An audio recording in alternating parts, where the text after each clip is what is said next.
Hi, I'm Robert O'Brien from O'Brien Guitars. I just got done putting together my brand new LMI Neck Joint Jig, and I'm going to show you how to use it. So let's step over to the bench. So here's the LMI Neck Joint Jig. It's made to do straight mortise and tenons and also dovetails. For the purposes of this video, I've got it clamped to my bench. However, it is made to also be bolted to your bench.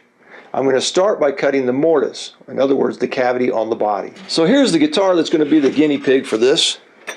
Make sure that where you're going to cut your mortise is flat, both this way and this way. That's going to help you out tremendously when it comes time to set your neck. I've also put a center line on this end and on this end on the top so I can put it in the jig in the correct orientation. The next thing I'm going to do is place the guitar into the jig, and there's a plastic center line finder attached to the jig. The guitar goes in behind that. There you go. Once it's in the jig, you can align the center lines here at top and bottom with the center line on this plastic piece. Once you're good to go, go ahead and tighten your knobs until you hear a crack, and then you back off a quarter turn. I'm kidding, guys, don't do that. If you hear a crack, technical term for that is bad. So it doesn't need to be really tight, just snug it up, and the guitar is securely held in place. As you clamp the body with the knobs into the jig, depending on the radius, how pronounced it is on the back side, perhaps the guitar will want to lean one way or the other. So make sure that up here you're butted all the way against the bottom of the jig. You can even come in with a ruler if you want to and measure the distance from the guitar to the template here and back here. If there's a small amount of difference, half a millimeter to a millimeter, you're usually okay. If there's a large amount of difference, then loosen your knobs and readjust that guitar body into the jig. The next thing we need to determine or set up is how far into the body we're going to cut. This is the front, this is the back. If you cut all the way through the back, then you got a nice mortise 7/8 of an inch deep all the way through the back and coming out the back of the guitar. Technical term for that is extremely bad. You don't want to do that. So this template slides forward or back, depending on the depth of the body guitar you're using. Dreadnought obviously would be deeper, an OM or a parlor type guitar would be shallower. So I'm going to adjust this. What I like to have my mortise come to just a few millimeters shy of the binding, and the actual neck itself continues on into the binding. So I'm going to set this up so I get that measurement when I cut into the body. Then I'm going to lightly tighten the screws here with my Allen tool to hold the template in place.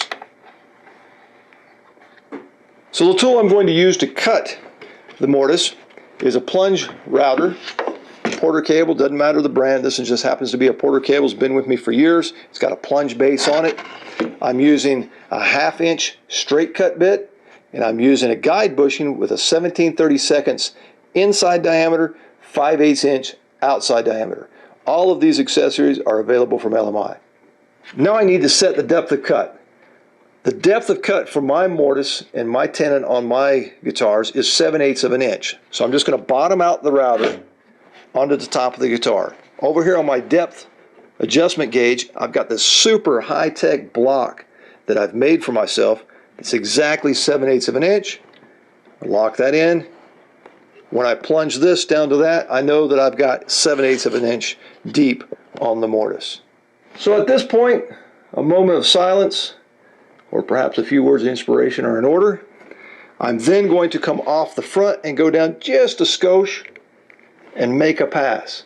If everything checks out, then I'm going to go ahead and cut the rest of it all the way down to 7/8 of an inch. It's good to start with just a quick pass. Take the router out, check everything, make sure everything is approved before you continue cutting.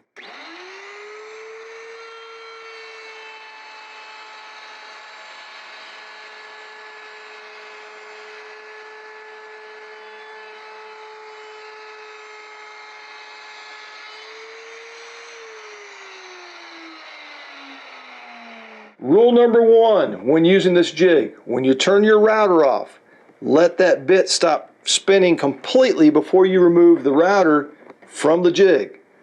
That's also rule number 2 and rule number 3. Follow those 3 rules to the letter. The reason for that is if you pull this out with it spinning, it's going to damage your jig. Technical term for that is bad. So I'm using my flashlight here to show you how far away I am from the binding. I'm about, maybe 4 or 5 millimeters from the binding. That's where my tenon's going to stop. The neck will continue on up to the binding on the sides of the neck when we actually attach it to the guitar. But that's about how far away from the bindings I like my tenon to be. If it's a little more, a little less, it really doesn't matter. So I'm going to continue cutting in increments of about 1/8 to 3/16 of an inch in each pass. And I'm going to do that until my depth stop gauge here bottoms out, and I'll know then that I'm at 7/8 of an inch for the depth of the mortise on the body. So let's do it.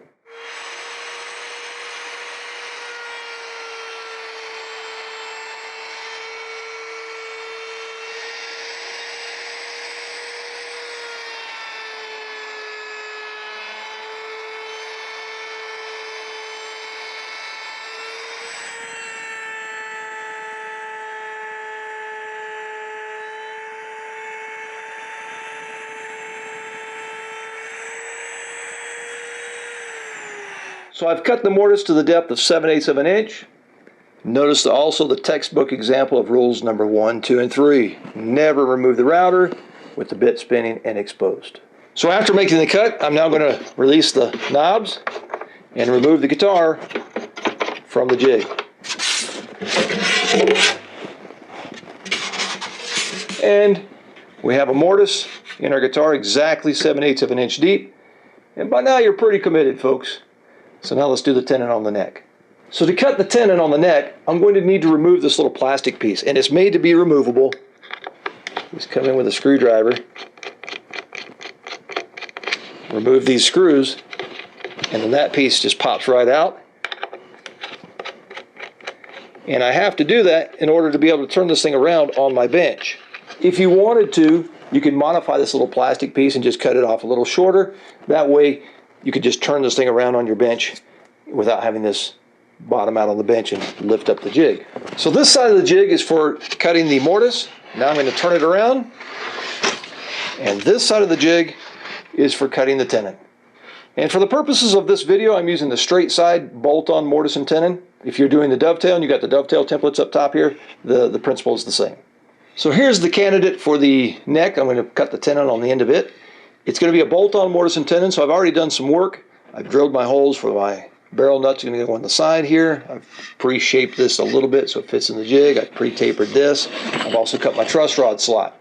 Now I'm using the LMI truss rod on my guitars. It's a 1/4 inch wide, and so the jig comes with 1/4 inch wide little plastic dowels here, and this will fit right into there. I've also cut somewhat of like a 1-degree angle or something here on the bottom of this, so that when I put it up into the jig and adjust my shelf here to the correct angle that I'm going to use, this fits pretty close to flush in the bottom of that template. Now, a lot of guys really sweat about that, getting the correct angle on the back here and aligning it in the jig so it fits flush in the bottom of the template. In my opinion, you're sweating the small stuff. Don't worry about that, because the tenon does not bottom out in the bottom of the mortise cavity. There's a small gap for expansion in there. So if your angle on this does not match perfectly and fit flush on the bottom of your template here with no gaps, it really doesn't matter in the grand scheme of things. So don't sweat that.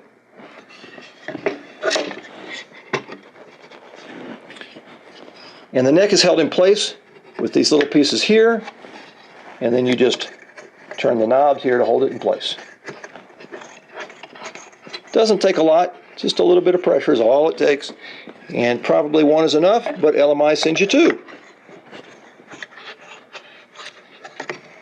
So the next step I'm going to do is determine the neck angle, and this is where this jig really shines. This shelf here pivots like this. On top of the jig we have this aluminum bar coming out, and that simulates placing a straight edge on top of the neck and over to the body extending to the bridge location. So let me set the body on top of the jig here, and I'll give you an explanation of how that works. So now I'm going to take my guitar, making sure that this area is flat. That's very important. Placing it flat on the table or the top of the jig, and then moving it up until down here in this mortise that you cut, and that area is flush up against the bottom of this aluminum bar. The aluminum bar is adjustable up and down. Just loosen a couple knobs on the shelf down here, and this bar can slide up and down. And I'm going to put it right at the location of my saddle, which I've already marked onto the guitar. If you're doing a different body size or model, you can adjust that up and down so that it hits your saddle location. Now the next step is to adjust the neck angle, and that's done on the bottom side of the jig here. There's a couple of nuts and washers. You just screw those in or out and the shelf will pivot, and that will give me more or less gap between my aluminum and the top of my guitar. Now the gap that I look for on my guitars is 3.5 millimeters between the top and the bottom of the aluminum. So I need to adjust that a little bit. Right now I am coming in at 1 millimeter. So I need to adjust that shelf to give me a larger gap. So if I adjust the shelf on the bottom side, I get more or less gap. When you get to your 3.5 millimeters, or that's what I look for on my guitars, when you get to your 3.5 millimeters, then just lock it in position by adjusting those nuts down below until the shelf is tight and it can't move. So I've taken a few minutes off camera to set this up exactly where I want it. 3.5 millimeter gap between the bottom of the aluminum and the top of my guitar. That's what I look for on my guitars. Then by the time I add in thickness of the fretboard, the frets, it's going to give me a gap of somewhere about 11 at the saddle location. My bridge comes in obviously a little under that. And so right now 3.5 is what I am looking for. So I think we're ready to remove this and go ahead and set up the router to make the cut. So the next step is to set up how long you want your tenon to be. Based on the measurement of the mortise that I cut on the body of the guitar, I need the tenon to be 80 millimeters long. And so I can slide this template around to get me that measurement. Take into consideration your guide bushing. So actually, if you set this up for 80, then you throw in the equation your guide bushing and the router, you're going to be a little bit too long. So I'm going to set mine up for, maybe 77 millimeters from the top of the neck here all the way to the end of the tenon. And then by the time I throw in the equation of the guide bushing, I should be right about where I need. And then use your Allen tool to just tighten this down. Don't tighten it very tight, doesn't need to be, and you can damage your template if you do. So now that I'm set up, I've noticed that my template covers the neck in some areas and my router won't be able to cut. It's not a big deal. You could go ahead and cut your tenon right now and then cut that off by hand later, but I'm just going to mark that with a pencil and then remove that with a chisel or a bandsaw or something so that I don't have to do that later. So off camera I just pulled the neck out of the jig and then I trimmed it a little closer to my final measurements. That way my router can get all the way to the edge of the shoulders here. You could also just, after you cut your tenon, just slide your template down a little bit, and that would allow you to get that excess out there too. So it doesn't matter, do it now or do it later, whatever your choice is. So now I'm going to set up the router to the depth of cut here. So I'm going to set up my router exactly the same way I did on the other side. It's probably already set up, but I like to double check it. Go ahead and bottom it out on your end of your neck where the tenon is going to be. And I like to do that up by the top of the neck here because sometimes there's a slight gap down here depending on what kind of angle you put on the end of that neck. I like to do it up here where it's touching the bottom of the template. Then I take my super high-tech shim here, set it up for 7/8 of an inch. When I cut all the way down to there, I know that my tenon is 7/8 of an inch. Now earlier I mentioned that the tenon does not bottom out in the bottom of the mortise cavity. We do want to go ahead and cut the full 7/8 here so we get to our 14th fret mark. In my case 14th fret. If you're doing a 12th fret neck to body, you want to go all the way down to that line, which means I may have to cut a little bit off the bottom of my tenon later as I'm fitting the neck. And I usually just bump it on my edge sander or something just to take a little bit off, and that way I've got a small gap between the bottom of the tenon and the bottom of the mortise. So now we're ready to go ahead and make the cut. So the first time you use your LMI neck joint jig, I like to plunge in up here. And this space right here is a little smaller than the width of my bit. So I'm going to wind up taking just a little bit right here, probably about where I've drawn that line, out of my MDF table here. That's just the first time you use the jig. After that, it's good to go. You've got that small gap. And you do always want to plunge into here, not into here.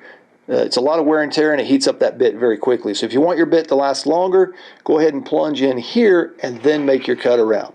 So as you're cutting the tenon, you've got more meat to take off the end of the neck here. So you're going to wind up going a couple of passes on either side, not just in and out like you did on the mortise.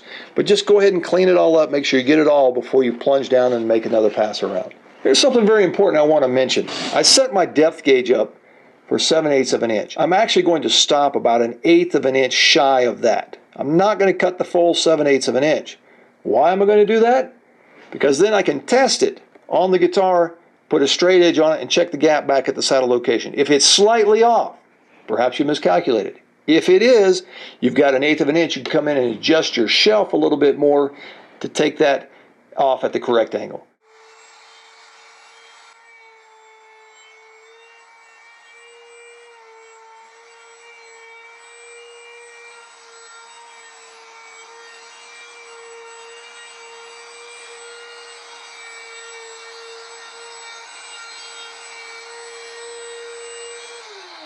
So I've taken the neck out of the jig, I've got the body, I'm going to place the neck into the mortise.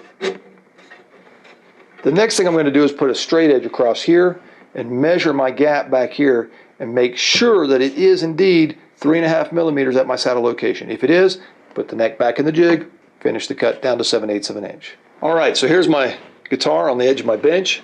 Come in and place a straight edge along the neck, and the straight edge is just simulating that aluminum bar coming out of the top of the jig. Now I'm going to measure the gap I have between my straight edge and the top. I've got 3.5 millimeters here for my gap, so life is good. I'm going to put the neck back in the jig, and I'm going to cut the other 1/8 of an inch. If you did not have the correct measurement here, now's the time to put it back in your jig and adjust your shelf so that you get the correct angle, and then finish the cut. So now I've made my second cut all the way down to 7/8 of an inch, and I'm going to remove the neck, place it on the guitar one more time. Here's the body, here's the neck. I'm going to place it on there. The tenon fits nicely. One thing I am noticing though is I have a slight gap here and a slight gap here. That's because my tenon is just a skosh long. So I'm going to take it over to my edge sander, bump it on my edge sander just a little bit, so I have a small gap here at the bottom of the tenon, and that way the shoulders will fit all the way flush on the sides. Here's a little hint for you. If you ever have to bump this on the end of a sander, draw a little line on here like this. Because once you start sanding, it's hard to tell how far you've gone. And I just want to take a little bit off of there. So I'm just going to sand up to that line.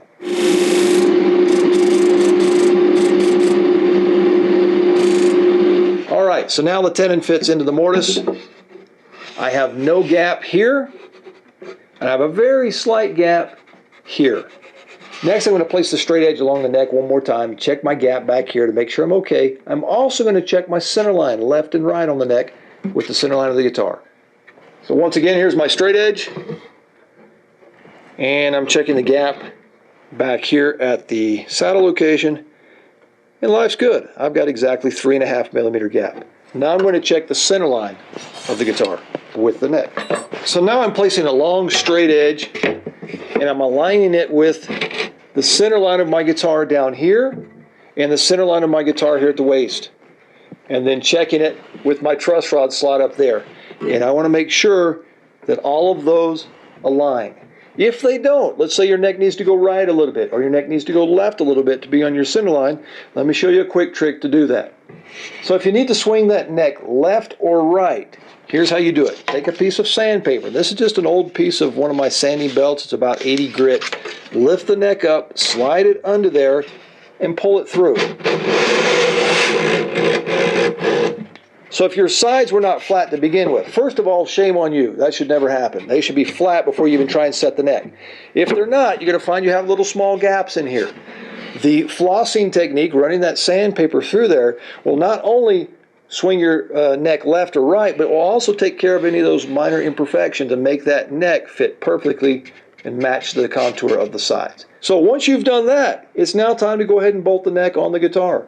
Okay, so I just demonstrated how to do the bolt-on mortise and tenon neck joint using the LMI Neck Joint Jig. The dovetail joint is very similar. The only difference is that you're going to use a straight cut bit to remove most of the material. Then you're going to use the dovetail bit to put the angle on the mortise and on the tenon. Other than that, it's about the same. So I hope this has been useful, and happy building.